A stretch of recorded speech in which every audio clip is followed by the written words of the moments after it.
Use करके spring constant को major कर रहे हैं।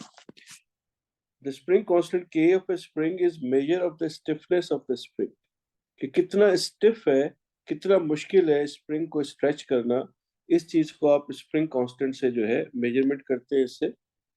तो this is the concept of spring constant. I hope आपको रिकॉल हो गया। The larger the spring constant the more difficult it is to stretch the spring. यही बात हमने भी क्लास में की थी कि जितना ये लार्ज वैल्यू होगी उतना डिफिकल्ट होगा आपको किसी भी स्प्रिंग को स्ट्रेच करना। उसके बाद मेथड 1 आ जाता है। The student measures the unstretched length of the spring to the nearest 0.1 centimeter।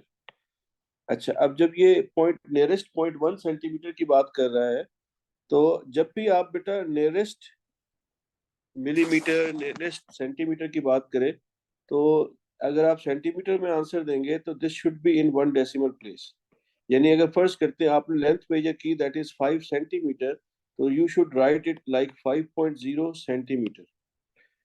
तो प्लीज, अब आपके पास हार्ड कॉपीज हैं, आप लोग इसकी लेंथ मेजर करके मुझे व्हाट्सएप पे बताएं इसकी लेंथ कितनी है।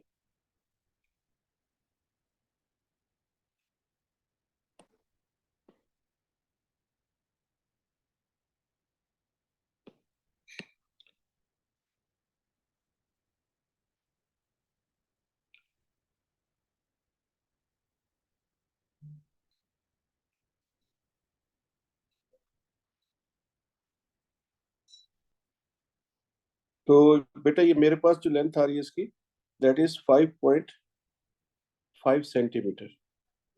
ये लेंथ जो इसकी आ रही है दैट इज 5.5 सेंटीमीटर है। आप लोग देख लें, चेक करें। देखें आपके पास डिस्प्ले पे आ रही है 5.5 है ये। प्लीज इसे मेजर करें दोबारा से।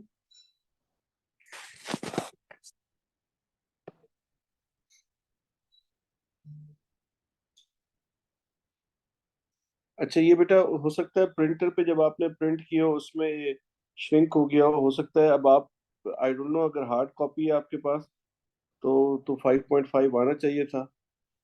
अगर आपके पास सॉफ्ट कॉपी यानी मोबाइल पे या स्क्रीन पे आप मेजर कर रहे हैं तो हो सकता है जूम करने पे प्रॉब्लम हो। बहरहाल इसका आंसर 5.5 है। I am writing it as 5.5। मेरे पास ये 5.5 आई है। I am carry forwarding this measurement. ठीक है।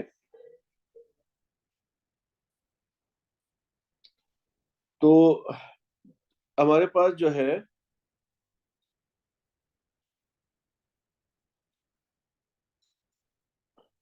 जी सही है बेटा आपका answer 5.5। The student attaches a spring to a clamp on the stand, suspend a 300-gram mass from the spring. The arrangement of the apparatus is shown in figure 1.2। ये arrangement है।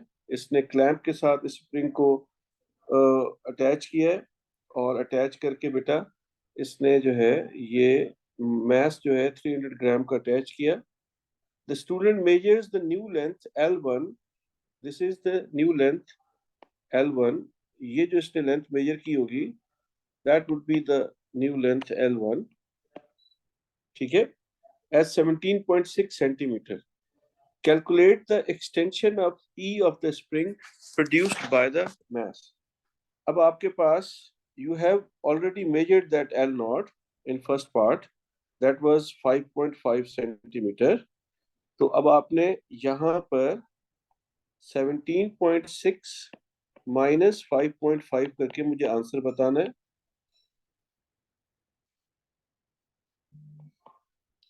It's 12.1 centimetre.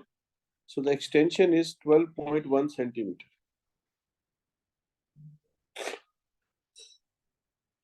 ठीक है बेटा। अब बेटा इससे next है कि calculate spring constant K1 of the spring, use equation. ये इक्वेशन उसने दी है बेटा। Again you know your extension E is calculated, आपने वो कैलकुलेट कर लिया है।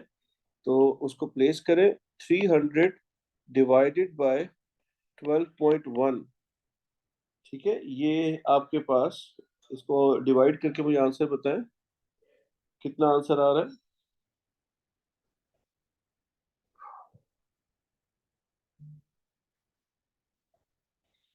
24.8।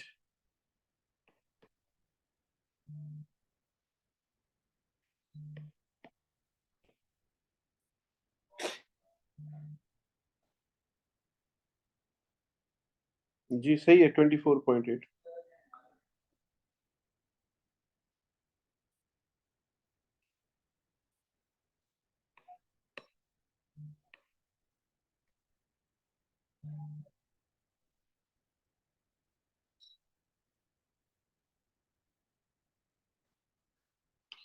बेटा ये मैं हाईलाइट कर रहा हूँ, ये लाइंस आप पढ़ लें, आपको स्प्रिंग कांस्टेंट का पता लग जाएगा, स्प्रिंग कांस्टेंट क्या है। ये मैंने हाईलाइट कर दिया, प्लीज इसे पढ़ लीजिए। सुभान भाई, आपको फिर ग्राम को किलोग्राम में कन्वर्ट करना पड़ेगा, उसके बाद जो है आप उससे आगे वर्किंग करेंगे, तो वो उसने डायरेक्ट शो किया हुआ है, उसी को फॉलो करेंगे जो उसने दिया है। आई होप ये स्प्रिंग कांस्टेंट का मसला हल हो गया। स्प्रिंग कांस्टेंट जो है वो एक नंबर है जो स्टिफनेस ऑफ द स्प्रिंग बताता है। The larger the spring constant the more difficult it is to stretch the spring. जितना मटेरियल स्टिफ होगा उसका स्प्रिंग कांस्टेंट उतना ज्यादा होगा। तो द आंसर वाज 24.8। ठीक है। It is important to avoid line of sight parallax errors when determining the extension of the spring. Explain what is meant by parallax error, how to avoid parallax error. अच्छा, ये आपने measurement की class में भी पढ़ा हुआ है कि जब आपके पास कोई स्केल है, जैसे आप इस स्केल को रीड कर रहे हैं, if your line of site, अगर आपका लाइन ऑफ साइट यहाँ पे है, फर्ज करते हैं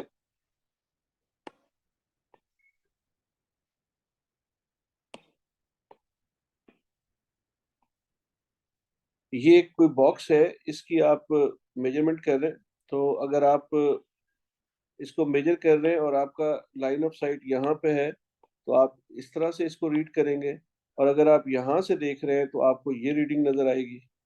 तो आपका जो लाइन ऑफ साइट है that must be perpendicular to the scale. तो लाइन ऑफ साइट ये है, जो मैं ये लाइन ऑफ साइट है, that must be perpendicular to the scale. ये स्केल से हमेशा परपेंडिकुलर होनी चाहिए। तो प्लीज अब इसका आंसर सजेस्ट कीजिए कि आपने बताना है कि व्हाट इज मेंट बाय, क्या कहते हैं इसको, पैरेलैक्स एरर क्या है। ठीक है। When the line of sight is not perpendicular to the scale, तो आपके पास जो एरर होगा वो पैरेलैक्स एरर होगा। कोई और आइडिया किसी के जहन में तो प्लीज वो भी बता दें, मुझे व्हाट्सएप कर दें, मैसेज कर दें मुझे।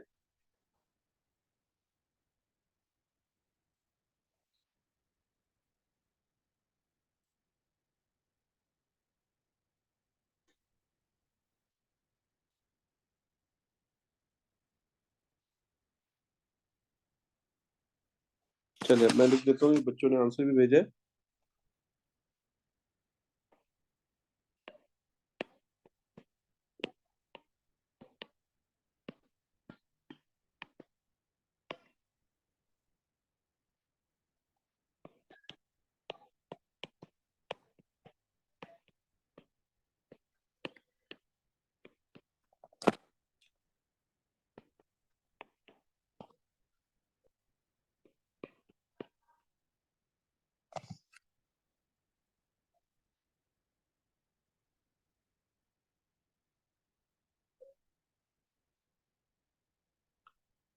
ठीक है जी। When the line of sight is not perpendicular to the scale, जब ये स्केल के साथ परपेंडिकुलर नहीं होती लाइन ऑफ साइट, तो उस वक्त जो आपके पास एरर आता है वो आपके पास जो है वो पैरेलैक्स एरर होता है। और उस पैरेलैक्स एरर की वजह से आपके पास जो मेजरमेंट में क्या आएगी, इनएक्यूरेसी आएगी। ठीक है। तो if the line of sight is not perpendicular to the scale, अगर line of sight perpendicular to the scale नहीं है, तो आपके पास जो एरर आएगा वो एरर आपके पास क्या, कौन सा एरर होगा, वो एरर आपके पास पैरेलैक्स एरर होगा। ठीक है। तो अब इससे आगे एक लाइन और इसमें ऐड कर देता हूँ। तो this would yield inaccurate reading. ठीक है, तो इससे हमारे पास जो है इनएक्यूरेट रीडिंग मिलेगी हमें। उसके बाद how to avoid parallax error. Parallax error को कैसे अवॉइड करते हैं बेटा? तो keep line of sight perpendicular to the scale. ठीक है,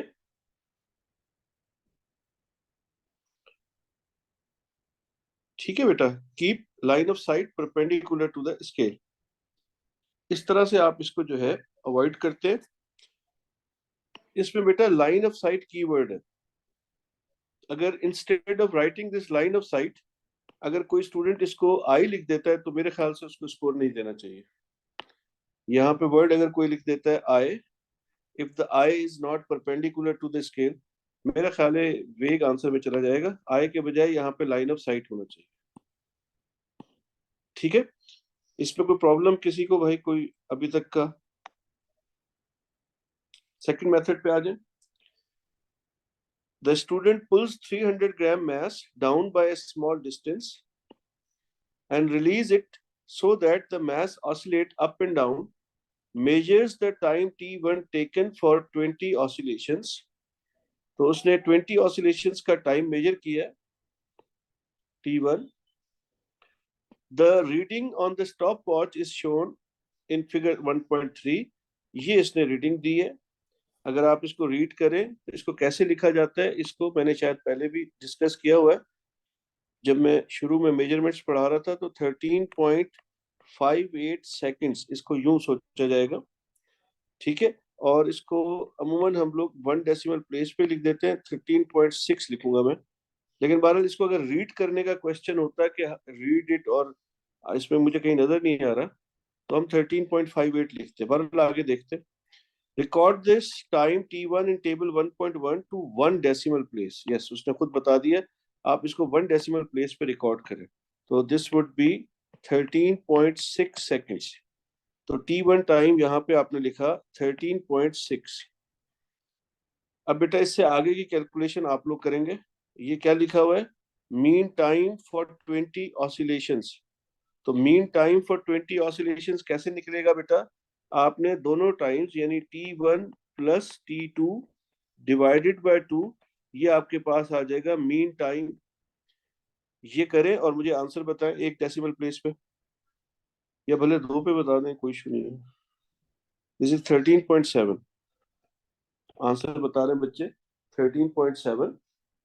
तो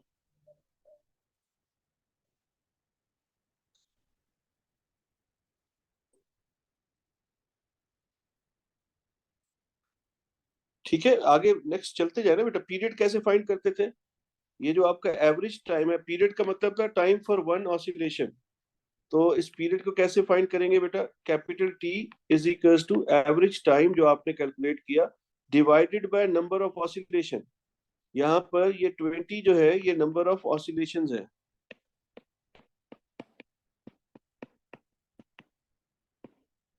तो इसको आपने जो भी एवरेज आया 13.7, इसको बेटा 20 पे डिवाइड करो और मुझे आंसर बताओ।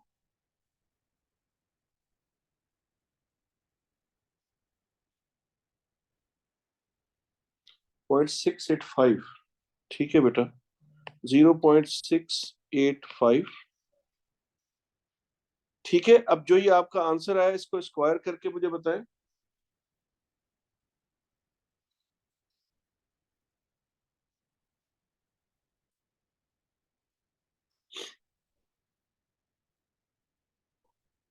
0.685 का स्क्वायर कर दें बेटा, 0.469। तो 0.469 हमारे पास जो है ये टाइम आ गया।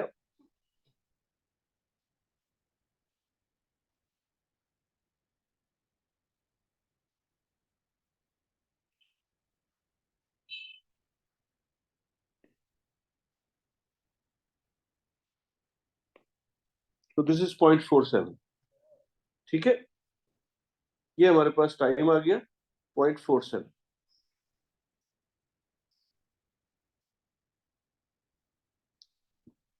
किसी को कोई प्रॉब्लम इसमें?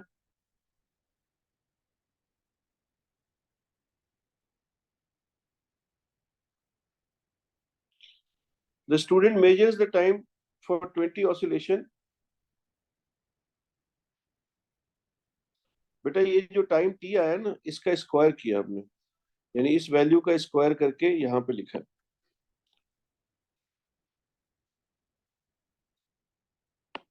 तो the student measures the time for 20 oscillations once more and record time t2 in table 1.1. Calculate the mean time for 20 oscillation and record your answer in table t1. The student measures the time for 20 oscillations, ठीक है, वो 20 oscillations का time major कर रहा है, और फिर वो जो है, ये तो हमने सारा कर लिया है ना, ऊपर वाला जो मैंने कराया काम, ये सारा कुछ हमने कर लिया, इसमें रिकॉर्ड में मेजर करेंगे, ये तो हो गया सारा काम।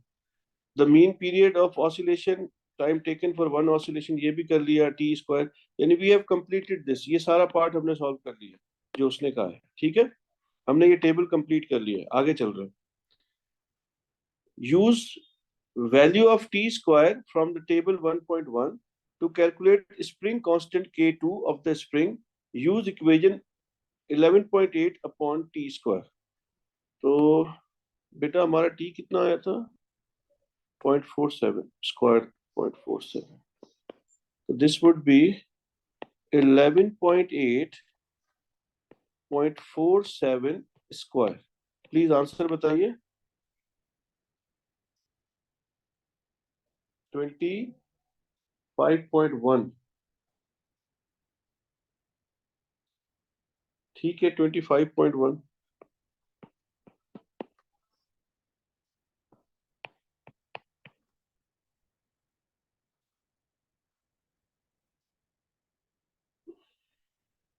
ठीक है, 25.1 रॉन्ग है कैसे? सॉरी 40, ओहो सॉरी सॉरी सॉरी, मैंने गलत लिखा है। टी स्क्वायर की वैल्यू तो हमारे पास है ना बेटा, मैंने खाम का स्क्वायर लगा दिया, सॉरी।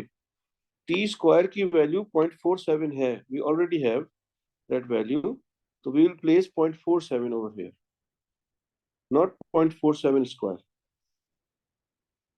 ठीक है। तो इससे प्लीज चेक करें, 25.1 आ रहा है आंसर, मुझसे गलती हो गई, 53.417 नहीं है, प्लीज चेक कर लीजिए सब लोग,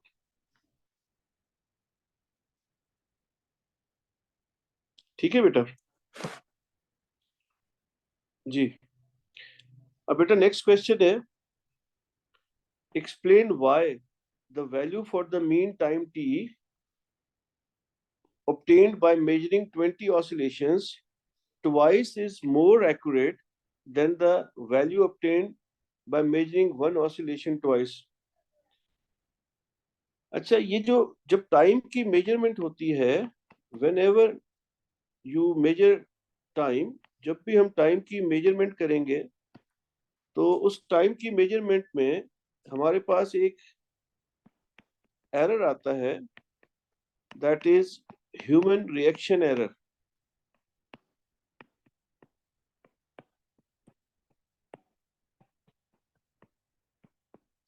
और human reaction error varies from 0.2 seconds to around 0.9 seconds, depending upon age, तो इससे बढ़ भी सकता है।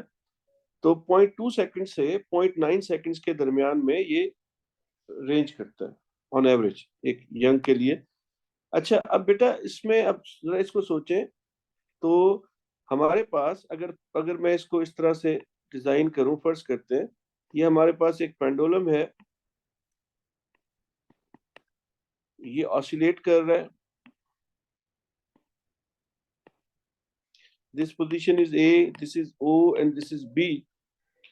फॉर सपोज हम ये कहते हैं कि जी हमने इसे ए से रिलीज किया, पेंडुलम यूं जा रहा है और वापस यहाँ आता है, this is one oscillation. Suppose that मैं इसको यूं सोच लेता हूँ, दो के मुझे इसको स्टार्ट तो यहाँ से करना चाहिए था, सेंटर से यहाँ गया, फिर यहाँ गया और फिर वापस यहाँ आया, दिस इज वन ऑसिलेशन, ठीक है।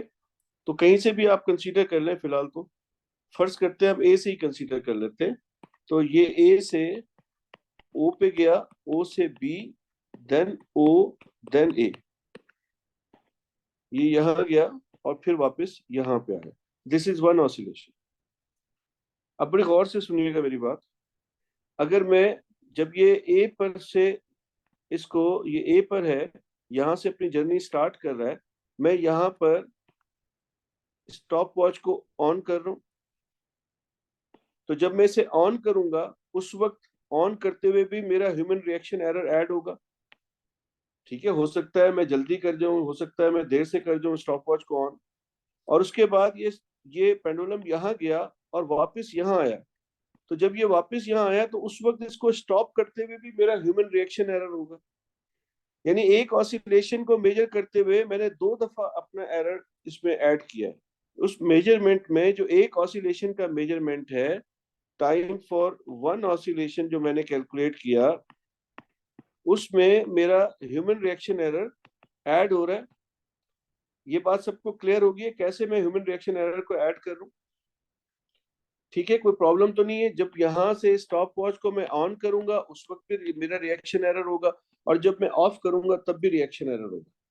ठीक है, अब बेटा जरा दोबारा सोचो, अब थोड़ा सा अटेंटिव दोबारा हो प्लीज। ये ए से यहां पर बी पे गया और बी से वापस ए पे आया, दिस इज वन ऑसिलेशन।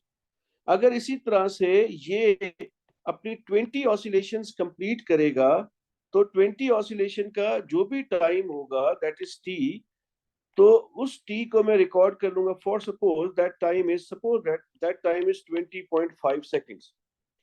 ठीक है, 20 ऑसिलेशंस का। अच्छा, अब क्या हुआ कि मैं अब इस 20 ऑसिलेशन से एक ऑसिलेशन का जब टाइम फाइंड करूंगा, तो ये मैं टी को 20 पे डिवाइड करूंगा। अब बड़ा समझने की बात है, देखो ये जो मैंने 20.5 कैलकुलेट किया है, दोबारा सोचो, यहां से जब मैंने स्टॉप वॉच को ऑन किया मेरा रिएक्शन एरर ऐड हुआ इसमें, ये यहां गया फिर वापस यहाँ आया और 20 टाइम्स इसी तरह से हुआ, और जब मैंने दोबारा स्टॉप वॉच को ऑफ किया तब भी मेरा रिएक्शन एरर उसमें ऐड हुआ। जैसे वन ऑसिलेशन में हो रहा था, यहाँ पर भी स्टॉप वॉच को ऑन करते हुए रिएक्शन एरर ऐड होगा और स्टॉप करते हुए भी रिएक्शन एरर ऐड होगा, दोनों सूरतों में ऐड होगा। अब फर्क ये है कि जब मैंने ये 20 ऑसिलेशंस का टाइम मेजर किया और इस टाइम को जब मैं 20 पे डिवाइड करूंगा, तो जो मेरा ह्यूमन रिएक्शन एरर है वो कितने टाइम्स डिक्रीज हो गया? 20 टाइम्स डिक्रीज हो गया। इससे मैंने क्या किया? अपने रिएक्शन एरर को रिड्यूस कर दिया, कम कर दिया। This is how reaction error is reduced in oscillations. ये बात समझे आप लोग? तो दोबारा सोचें, whenever you start a stopwatch your reaction error is added in that time, whenever you stop a stopwatch your reaction error is added in that time. ठीक है, if you consider more than one oscillation, the advantage is that the number of oscillations, जो भी number of oscillations होंगे, वो जो भी आपका major time है उस पर डिवाइड होंगी। This would yield you a better result, क्योंकि वो आपका जो ह्यूमन रिएक्शन एरर है वो 20 टाइम डिक्रीज कर जाएगा, वो रिएक्शन एरर कम हो जाएगा। ठीक है, क्या ख्याल है? सब लोग मुझे फीडबैक दें, सबको बात क्लियर होगी है? रिएक्शन एरर कैसे मोर देन वन ऑसिलेशन में हम रिड्यूस करते हैं? अगर एक ऑसिलेशन होती तो उसमें हमारी एरर जो थी वो वैसी की वैसी ही होती, और अगर एक से ज्यादा ऑसिलेशन लेंगे तो उसके उसमें हमारा एरर जो होता है कम हो जाता है। अक्सर एटीपी के जो आंसर्स होते हैं उसमें ये, जैसे अगर फर्ज करते हैं, अगर मुझे आप लोग बताएं, एक स्टूडेंट है वो ऑसिलेशन का टाइम मेजर करता है 10 ऑसिलेशंस के लिए, दूसरा 20 ऑसिलेशंस के लिए मेजर करता है, और तीसरा स्टूडेंट 100 ऑसिलेशंस के लिए टाइम मेजर करता है। This is student A, this is student B, this is student C, और एक स्टूडेंट है 1 ऑसिलेशन के लिए टाइम मेजर कर रहा है।